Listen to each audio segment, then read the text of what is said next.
Bismillahirrahmanirrahim. Assalamualaikum warahmatullahi wabarakatuh. Halo saintis, apa kabar?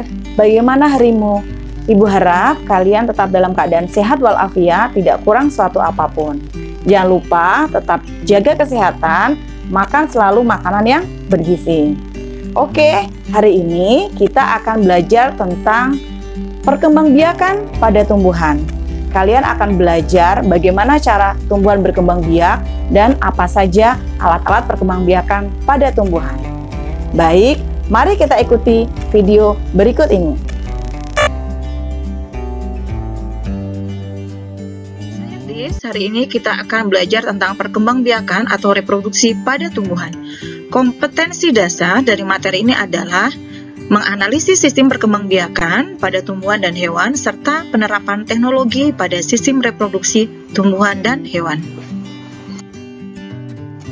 Tujuan pembelajaran kita kali ini adalah menjelaskan perkembangbiakan vegetatif dan generatif pada tumbuhan, menjelaskan perbedaan perkembangbiakan generatif dan perkembangbiakan vegetatif pada tumbuhan, menyebutkan macam perkembangbiakan vegetatif pada tumbuhan, kemudian mengidentifikasi bagian tumbuhan yang berperan dalam proses perkembangbiakan vegetatif, mengidentifikasikan alat perkembangbiakan generatif pada tumbuhan, menjelaskan proses penyerbukan, mengidentifikasi macam-macam perantara penyerbukan, menjelaskan proses pembuahan, menjelaskan proses penyebaran biji, menganalisis faktor yang berpengaruh terhadap perkecambahan, menjelaskan perkembangan tumbuhan, menjelaskan macam-macam teknologi perkembangbiakan pada tumbuhan.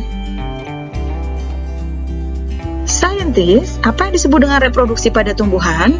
Reproduksi itu dari kata re, ulang, dan produksi atau hasil, sehingga mengandung arti yaitu perkembangbiakan.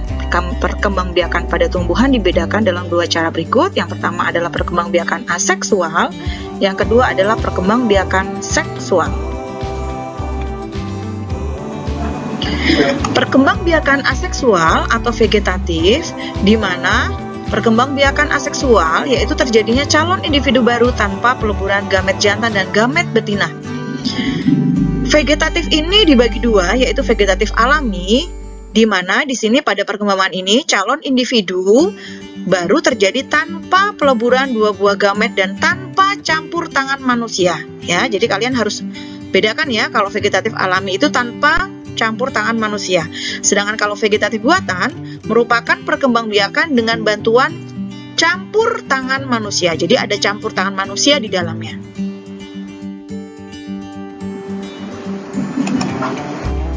Perkembangbiakan seksual atau generatif. Generatif atau sering kita sebut dengan seksual, yaitu terjadinya calon individu baru didahului dengan peleburan sepasang gamet. Cara perkembangbiakan generatif ini ada bermacam-macam. Yang pertama contohnya adalah dengan cara konjugasi, di mana peleburan dua sel yang belum terspesialisasi yang disebut dengan zigospora. Biasanya ini terjadi pada protozoa ya. Kemudian yang kedua fertilisasi, yaitu peleburan sepasang gamet membentuk zigot. Ini pada manusia kita menggunakannya adalah fertilisasi. Yang ketiga yaitu partenogenesis, di mana ovum tidak dibuahi tetapi dapat menjadi individu baru. Kalian dapat menemukan bahwa generatif dengan cara partenogenesis ini banyak terjadi pada lalat buah. Yang keempat adalah metagenesis, merupakan pergiliran keturunan di mana terjadi reproduksi vegetatif secara bergantian dan generatif. Contohnya adalah pada pergiliran keturunan pada tanaman lumut dan juga paku. Perkembangbiakan pada tumbuhan, kita akan lihat bahwa kelompok besar dari tumbuhan terdiri atas yang pertama adalah tumbuhan berbiji, yaitu spermatopita. Spermatopita atau tumbuhan berbiji ini dibagi dua, yaitu tumbuhan angiosperme atau sering kita sebut dengan tumbuhan berbunga atau tumbuhan berbiji tertutup. Yang kedua adalah gimnosperme, yaitu tumbuhan berbiji terbuka. Kalian bisa lihat bahwa apa sih angiosperme itu? Angiosperme ini adalah tumbuhan berbiji tertutup. Disebut tertutup karena tumbuhan ini memiliki ciri bakal biji berada dalam bakal buah atau ovarium. Bakal buah adalah bagian putik yang membesar yang tersusun oleh daun buah atau karpel. Bakal buah selanjutnya akan berkembang menjadi buah dan bakal biji akan berkembang menjadi biji. Yang kedua adalah tumbuhan paku atau sering kita sebut dengan Pteridophyta. Pernahkah kamu melihat tanaman seperti gambar di bawah ini? Ini adalah contoh tumbuhan paku. Coba, apakah kalian tahu berupa apakah organ perkembangbiakan tumbuhan tersebut? Ya, tumbuhan tersebut merupakan kelompok tumbuhan paku di mana semua tumbuhan paku tidak menghasilkan bunga. Lalu bagaimana cara perkembangbiakannya? Nanti kita akan bahas di slide-slide berikutnya. Selanjutnya adalah tumbuhan Bryophyta atau tumbuhan lumut. Kalian bisa melihat tumbuhan ini adalah contoh tumbuhan lumut atau tumbuhan Bryophyta, ya. Sekarang Ibu tanya, apakah kalian tahu apa itu tumbuhan lumut? Ya, tumbuhan lumut merupakan tumbuhan yang hidup di daerah yang lembab, di mana tumbuhan lumut dapat berkembang biak secara generatif dengan menghasilkan sel kelamin dan secara vegetatif dengan menggunakan spora. Agar dapat mengetahui lebih lanjut tentang perkembangbiakan tumbuhan lumut, di slide-slide berikutnya nanti kita akan coba bahas. Oke, saintis, kita akan membahas tentang perkembangbiakan pada tumbuhan Angiospermae. Yang pertama adalah perkembangbiakan vegetatif pada tumbuhan Angiospermae. Seperti sudah kita ketahui bersama bahwa perkembangbiakan vegetatif ada dua, yaitu vegetatif alami dan vegetatif buatan. Kita akan belajar tentang vegetatif alami dulu ya. Apa saja? Yang pertama adalah rizoma. Oke. Coba perhatikan gambar ini. Ini adalah tanaman jahe, tanaman kunyit, dan tanaman lengkuas. Kalian coba perhatikan pada batang terdapat ruas dan buku. Pada buku inilah tempat tumbuhnya tunas, ya. Pada tumbuhan-tumbuhan yang berkembang biak dengan rizoma, di mana tunas ini akan berkembang menjadi tumbuhan yang baru. Beberapa tumbuhan yang berkembang biak dengan tunas pada batang yang ada di dalam tanah. Batang yang ada di dalam tanah tersebut yang kita sebut dengan rizoma. Saintis, pernahkah kalian mengamati rumput yang ada di lapangan? Pada rumput dan beberapa tanaman yang lain, misalnya stroberi dan pegagan, terdapat batang yang menjalar di atas tanah. Batang tumbuhan yang menjalar di atas tanah kita sebut dengan stolon atau geragi. Tunas dapat tumbuh pada buku dari stolon tersebut. Saat tunas terpisah dari tanaman induk, maka tunas sudah mampu tumbuh menjadi individu yang baru. Selanjutnya adalah umbi lapis. Perhatikan gambar berikut. Ini adalah gambar bawang merah dan juga bawang putih dan bawang bombay. Coba perhatikan lapisan yang terdapat pada bawang merah. Itu dinamakan umbi lapis karena memperlihatkan susunan berlapis-lapis yang terdiri atas daun yang menebal, lunak dan berdaging serta batang yang berupa bagian kecil pada bagian bawah umbi lapis yang kita sebut dengan cakram. Dengan demikian, dapat dikatakan bahwa umbi lapis atau bulbus merupakan modifikasi batang dan daun. Kentang merupakan salah satu contoh tumbuhan yang mengalami penggembungan pada batang di dalam tanah dan berisi cadangan makanan. Batang yang demikian disebut dengan umbi batang. Umbi batang selain berfungsi untuk menyimpan cadangan makanan, juga berfungsi sebagai perkembangbiakan. Selanjutnya adalah kuncup adventif daun. Pada bagian daun yang demikian dapat membentuk kuncup. Kuncup merupakan calon tunas yang terdiri atas calon batang beserta calon daun. Kuncup yang terdapat pada tepi daun disebut dengan kuncup adventif daun atau tunas liar pada tepi daun. Selanjutnya, kita akan belajar tentang perkembangbiakan vegetatif buatan. Yang pertama adalah cangkok. Ibu yakin kalian sudah biasa ya mencangkok ya, sudah pernah mencoba mencangkok? Cangkok dapat dilakukan dengan mengelupas kulit suatu batang tanaman yang berkayu. Jadi, ini batangnya dikelupas, ya, kemudian dibalut dengan tanah dan dibungkus dengan sabut kelapa atau plastik, sehingga tumbuh akar. Apabila bagian kulit yang terkelupas telah tumbuh akar, maka batang dapat dipotong dan ditanam di tanah. Tanaman yang dihasilkan dari cangkok memiliki sifat seperti induk dan cepat berbuah. Namun demikian, perakaran pada tumbuhan yang dilakukan karena perkembangbiakan vegetatif buatan cangkok perakarannya tidak kuat. Kenapa? Karena perakaran pada tanaman ini adalah berakar serabut. Merunduk dapat dilakukan dengan membenamkan tangkai tanaman ke tanah sehingga bagian yang tertanam dalam tanah akan tumbuh akar. Jika akar telah tumbuh, tanaman dapat dipisahkan dari induknya. Merunduk dapat dilakukan pada tanaman yang memiliki cabang batang yang panjang dan juga lentur. Misalnya adalah bunga alamanda ataupun apel. Stek adalah cara perkembangbiakan vegetatif dengan memotong atau memisahkan dari induk suatu bagian tanaman dan kemudian ditanam untuk menghasilkan individu yang baru. Stek ini ada bermacam-macam ya nak ya, ada stek batang, stek daun dan juga stek akar. Di sini kita akan lihat ada stek batang, biasanya adalah contohnya tanaman ketela. Jadi mudah sekali, tinggal batang kalian potong-potong kemudian kalian tanam. Jadilah stek batang. Stek daun adalah cara perkembangbiakan vegetatif dengan memotong daun tanaman kemudian ditanam di atas tanah. Tanaman cocor bebek dapat diperbanyak dengan menggunakan stek daun. Tanaman sukun dapat diperbanyak dengan menggunakan stek akar. Petani juga menggunakan teknik stek untuk menanam tebu, rumput gajah, untuk pakan ternak dan juga pohon seruni. Pada bagian sebelumnya telah dibahas tentang perkembangbiakan tumbuhan secara vegetatif. Organ tumbuhan seperti akar, batang, dan daun yang digunakan sebagai alat perkembangbiakan. Pada perkembangbiakan generatif, sel sperma dan sel telur mengalami fertilisasi, sehingga terbentuk embrio yang tersimpan di dalam biji. Biji dapat tumbuh dan berkembang menjadi tumbuhan yang baru. Sifat dari keturunan atau tumbuhan baru dapat diperoleh dari gabungan sifat kedua induknya.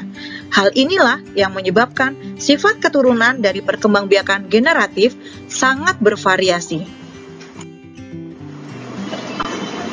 Penyerbukan dan pembuahan tumbuhan berbiji.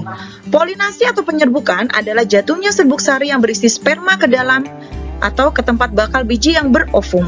Polinasi hanya terdapat pada tumbuhan yang mempunyai serbuk sari dan bakal biji, yaitu pada tumbuhan Angiospermae dan juga tumbuhan Gymnospermae. Saintis, kita akan mempelajari tentang bagian-bagian bunga. Yang pertama adalah bagian perhiasan bunga. Perhiasan bunga merupakan bagian bunga yang tampak berbentuk lembaran seperti daun. Perhiasan bunga meliputi kelopak dan juga mahkota bunga. Kelopak terletak pada lingkaran bunga luar, umumnya berwarna hijau. Saat bunga masih kuncup, kelopak bunga berfungsi sebagai selubung pelindung dari bunga. Sedangkan mahkota bunga disebut dengan tajuk bunga, terletak di sebelah dalam dari lingkaran kelopak. Umumnya, mahkota ini berwarna-warni yang berfungsi untuk menarik serangga penyerbuk. Mahkota bunga juga berfungsi sebagai pelindung benang sari dan juga putik. Sedangkan alat kelamin dari bunga atau alat perkembangbiakannya ada dua. Yang pertama adalah benang sari dan juga putik. Benang sari terdiri atas kepala sari atau antera dan tangkai sari. Sedangkan putik terdiri atas kepala putik dan juga tangkai putik. Dan di sini ada dasar buah, kemudian ada bakal biji dan ada tangkai bunga. Saintis, kita akan mempelajari macam-macam penyerbukan berdasarkan vektor atau perantara. Yang pertama adalah anemogami, yaitu perantaranya angin. Apa kalian pernah mengamati tanaman jagung atau padi? Ya, tanaman jagung atau padi memiliki bunga yang kecil, tangkai bunga yang mudah bergoyang bila tertiup angin, di mana tanaman dengan bunga yang berukuran kecil, jumlah bunga banyak dan ringan, serta tidak menghasilkan nektar atau bau merupakan beberapa ciri tanaman yang penyerbukannya dibantu oleh angin. Yang kedua adalah hidrogami atau perantaranya adalah air, yaitu tanaman-tanaman yang biasanya hidup di atas air. Contohnya adalah teratai atau enceng gondok. Selanjutnya adalah antropogami atau perantaraan manusia. Tanaman yang penyerbukannya dibantu oleh manusia biasanya merupakan bunga atau tanaman yang berumah dua. Artinya apa? Dalam satu pohon hanya terdapat bunga jantan atau bunga betina saja. Antropogami juga dapat dilakukan apabila Serbuk sari suatu tanaman sulit untuk bertemu dengan putik. Contohnya adalah tanaman anggrek. Oh ya, kalian pernah lihat tanaman salak? Ya, kalau kamu nanam tanaman salak satu saja, sampai kapanpun dia tidak akan pernah bisa menghasilkan keturunan. Kenapa? Karena tanaman salak adalah tanaman yang berumah dua. Artinya tanaman salak itu hanya ada tanaman salak jantan atau betina. Jadi dia penyerbukannya harus dibantu oleh perantaraan manusia. Selanjutnya adalah zoidiogami, di mana perantaraannya adalah hewan. Tumbuhan dengan perantaraan hewan, yang pertama adalah malakogami, perantaranya adalah siput. Yang kedua adalah entomogami, perantaranya adalah serangga. Kemudian, jadi ini ada siput dan ada serangga. Selanjutnya adalah chiropterogami, yaitu perantaranya kelelawar, di mana ciri-ciri bunga yang penyerbukannya dibantu oleh kelelawar adalah menghasilkan nektar, memiliki warna yang menarik, menghasilkan bau, dan mekar pada malam hari. Misalnya adalah tanaman kaktus. Selanjutnya adalah ornitogami dengan perantaraan burung. Tanaman yang penyerbukannya dibantu oleh burung umumnya memiliki ukuran bunga yang besar, berwarna merah cerah, tidak berbau, menghasilkan nektar dalam jumlah cukup banyak, dan mahkota bunga berbentuk seperti trompet, misalnya bunga dadap atau bunga cangkring. Saintis, kita akan belajar tentang penyerbukan berdasarkan asal serbuk sarinya. Yang pertama adalah penyerbukan sendiri atau autogami, yaitu jika serbuk sari yang menempel pada putik berasal dari bunga itu sendiri. Perhatikan baik-baik ya. Jadi satu bunga, nah ini disebutkan penyerbukan sendiri. Kalau tetangga atau geitonogami, yaitu dia serbuk sari yang menempel pada putik berasal dari bunga lain pada tumbuhan itu juga. Jadi satu tumbuhan tetapi beda batang ya, atau beda cabang. Yang ketiga adalah penyerbukan silang, jika serbuk sari yang menempel pada kepala putik berasal dari bunga, tumbuhan lain, dan tumbuhan asal polen masih tergolong jenis yang sama. Yang ketiga adalah bastar atau hibridogami, di mana jika serbuk sari yang menempel pada kepala putik berasal dari bunga pada tumbuhan lain yang berbeda jenis atau setidaknya memiliki satu sifat yang berbeda. Pemencaran dengan bantuan faktor luar yang pertama adalah anemokori dengan perantaraan angin. Contohnya adalah dandelion, di mana cirinya tumbuhan yang penyebarannya dengan cara ini adalah bijinya kecil, ringan, dan juga bersayap. Yang kedua ada hidrokori dengan perantaraan air. Contohnya adalah pohon kelapa atau bakau. Ciri tumbuhannya adalah hidup di dekat perairan, misalnya pantai ataupun tumbuhan yang hidup di air. Yang ketiga adalah zookori, di mana zookori ini adalah dengan perantaraan hewan. Ya, berdasarkan jenis hewan perantaranya maka kita bedakan menjadi yang pertama adalah entomokori dengan perantara serangga, kemudian ada ornitokori, perantaranya adalah burung, kemudian chiropterokori, perantaranya adalah kelelawar, contohnya adalah pada jambu biji dan juga pepaya. Kemudian ada mamokori, di mana penyebaran biji dengan perantaraan mamalia. Contohnya adalah hewan luwak yang membantu dalam proses penyebaran biji kopi. Kemudian selanjutnya adalah antropokori, di mana ini perantaranya adalah manusia. Pembuahan atau fertilisasi pada tumbuhan. Pembuahan atau fertilisasi adalah peristiwa terjadinya peleburan antara gamet jantan dan betina. Ada dua macam pembuahan pada tumbuhan. Yang pertama adalah pembuahan tunggal, terjadi bila setiap pembuahan atau satu kali pembuahan menghasilkan embrio. Pembuahan tunggal terjadi pada tumbuhan gimnosperme. Yang kedua adalah pembuahan ganda, terjadi dua kali pembuahan yang menghasilkan satu embrio dan endosperme. Ya, pembuahan ganda terjadi pada tumbuhan angiosperme atau tumbuhan berbunga. Fertilisasi terjadi jika sperma yang dihasilkan oleh antheridium sampai pada sel telur yang dihasilkan oleh archegonium sehingga akan dihasilkan zigot. Meskipun memiliki flagela, sperma tumbuhan paku memerlukan air untuk pergerakannya. Zigot yang tumbuh dan berkembang menjadi tumbuhan paku yang baru. Perkembangbiakan vegetatif pada tumbuhan paku dilakukan dengan rizoma. Rizoma dapat tumbuh ke segala arah dan membentuk koloni tumbuhan paku yang baru. Rizoma adalah batang yang tumbuh di dalam tanah. Coba ingat lagi tanaman apa saja yang berkembang biak dengan rizoma. Fertilisasi pada tumbuhan lumut terjadi jika sel sperma sampai pada ovum yang terdapat pada archegonium dengan bantuan air. Zigot akan tumbuh dan menjadi tumbuhan lumut yang dapat menghasilkan spora.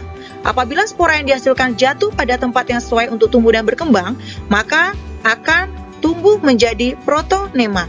Selanjutnya, protonema tumbuh menjadi tumbuhan lumut yang dapat menghasilkan sel kelamin. Saintis, kita akan belajar tentang teknologi perkembangbiakan pada tumbuhan. Yang pertama adalah hidroponik. Hidroponik merupakan cara penanaman tumbuhan dengan menggunakan larutan nutrisi dan mineral di dalam air dan tanpa menggunakan tanah. Tanaman darat khususnya sayuran seperti paprika, tomat, timun, terong, dan selada dapat ditanam secara langsung dalam wadah yang berisi nutrisi atau dengan ditambah medium yang tak larut dalam air, misalnya kerikil, arang, sekam, spons, serbuk kayu, dan lain sebagainya. Yang kedua adalah vertikultur. Vertikultur merupakan metode budidaya tanaman dengan cara membuat instalasi secara bertingkat atau vertikal dengan tujuan untuk meningkatkan jumlah tanaman. Teknik budidaya ini merupakan konsep penghijauan yang cocok untuk daerah perkotaan dan lahan yang terbatas. Selanjutnya adalah kultur jaringan tumbuhan, merupakan metode perbanyakan tumbuhan dengan cara mengambil suatu bagian dari tanaman seperti sel atau sekelompok sel, jaringan, ataupun organ. Bagian tanaman yang telah diambil selanjutnya ditumbuhkan dalam kondisi steril pada medium yang mengandung nutrisi dan zat pengatur tumbuh atau hormon.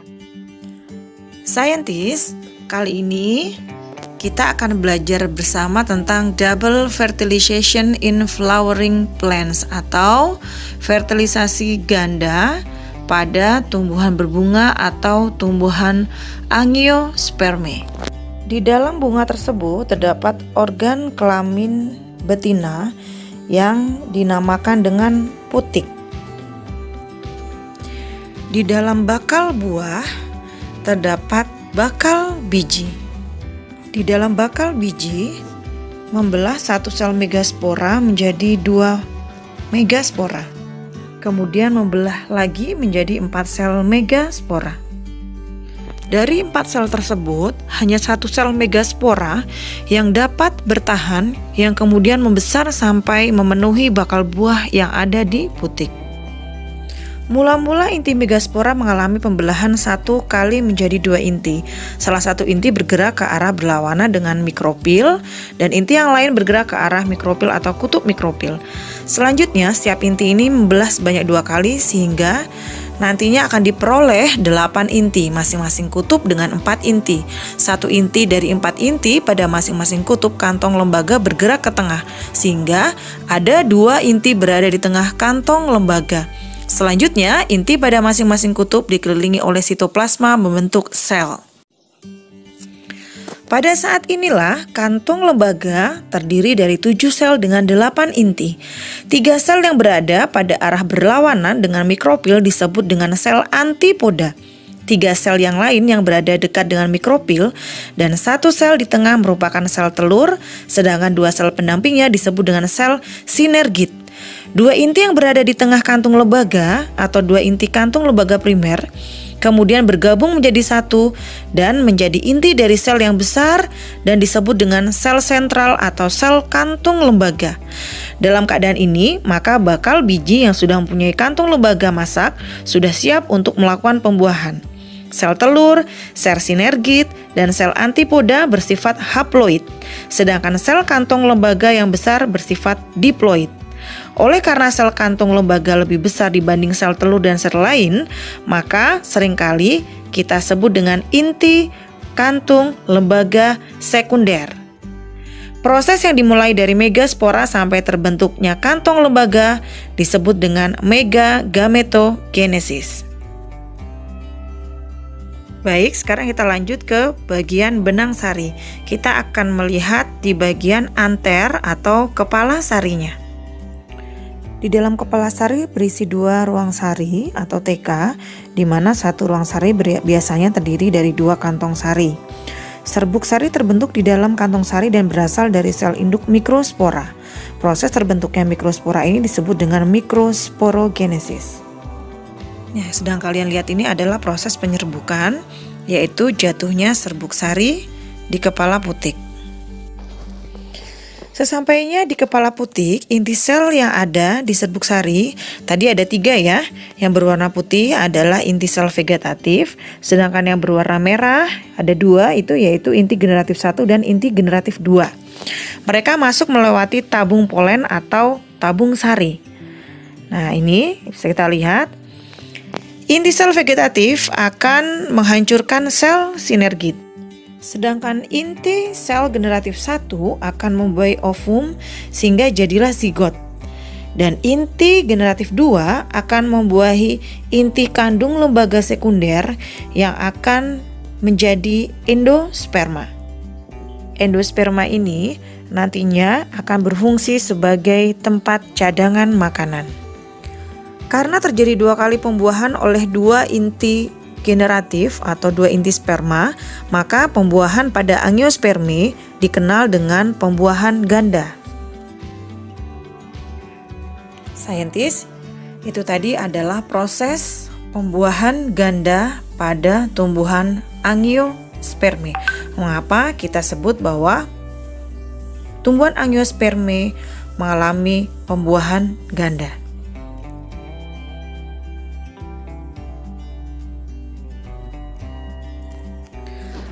Pembuahan tunggal terjadi pada kelompok tumbuhan berbiji terbuka atau gimnosperme, misalnya pada tumbuhan pinus, kemudian pada tumbuhan damar, dan juga melinjo. Sebelum terjadi pembuahan, diawali dengan penyerbukan atau polinasi, yaitu menempelnya serbuk sari pada mikropil atau liang bakal biji.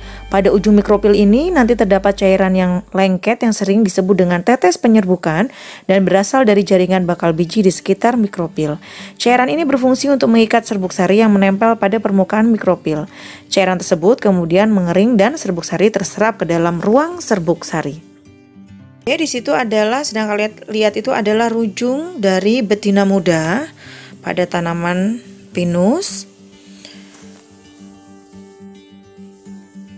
Kemudian itu adalah bahret, ya.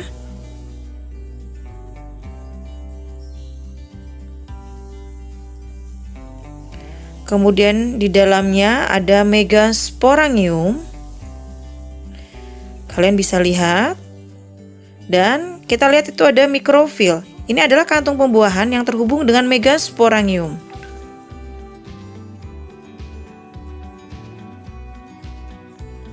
Ya, kita lihat itu adalah ada megasporangiumnya.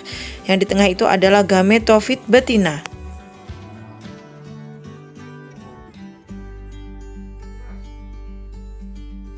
Saat pinus siap untuk dibuahi, maka sisik akan mulai melebar.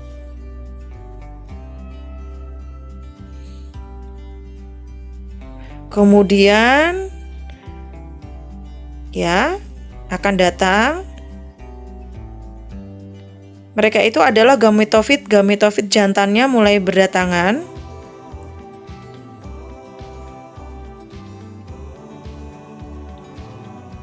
Serbuk sari akan datang menuju saluran hingga masuk ke dalam megasporangium.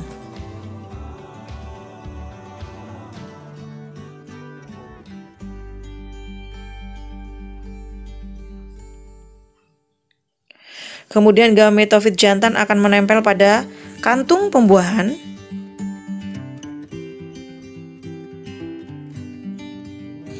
Dan terjadilah polinasi. Megasporangium menghasilkan cairan dan cairan ini nantinya akan menguap.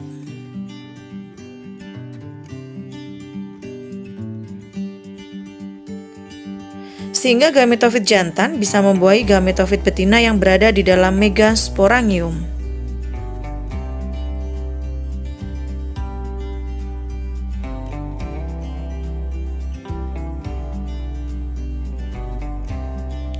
Setelah itu, kantung pembuahan akan mengering dan menyegel megasporangium. Akhirnya, sisi-sisi pinus akan mendekatkan satu sama lain agar serbuk sari tidak bisa masuk ke dalam. Jadi ada beberapa hal yang tidak ditunjukkan di video tadi, bahwa setelah itu gametofit jantan atau serbuk sari akan menjadi spermatozoid dan akan membuahi gametofit betina atau makrospora yang berada di dalam megasporangium. Embrio akan berkembang menjadi zigot dan bersama sel-sel di sekitarnya akan membentuk biji yang akan terus mengalami pematangan. Setelah matang, biji akan jatuh ke tanah dan apabila kondisi sesuai, maka akan membuat kecambah yang akan tumbuh menjadi sporofit dewasa yang menghasilkan strobilus jantan dan strobilus betina atau runjung jantan dan runjung betina. Dan prosesnya akan berulang lagi. Bagaimana saintis setelah kalian melihat pemaparan video di depan? Ibu harap kalian semakin paham tentang perkembangbiakan pada tumbuhan. Jangan lupa selalu bersyukur kepada Tuhan Yang Maha Esa, di mana telah menciptakan dunia dan seisinya ini dengan sangat luar biasa dan sempurna. Baik saintis, Ibu akhiri pembelajaran kita pada hari ini. Jangan lupa jaga selalu kesehatanmu. Wassalamualaikum warahmatullahi wabarakatuh.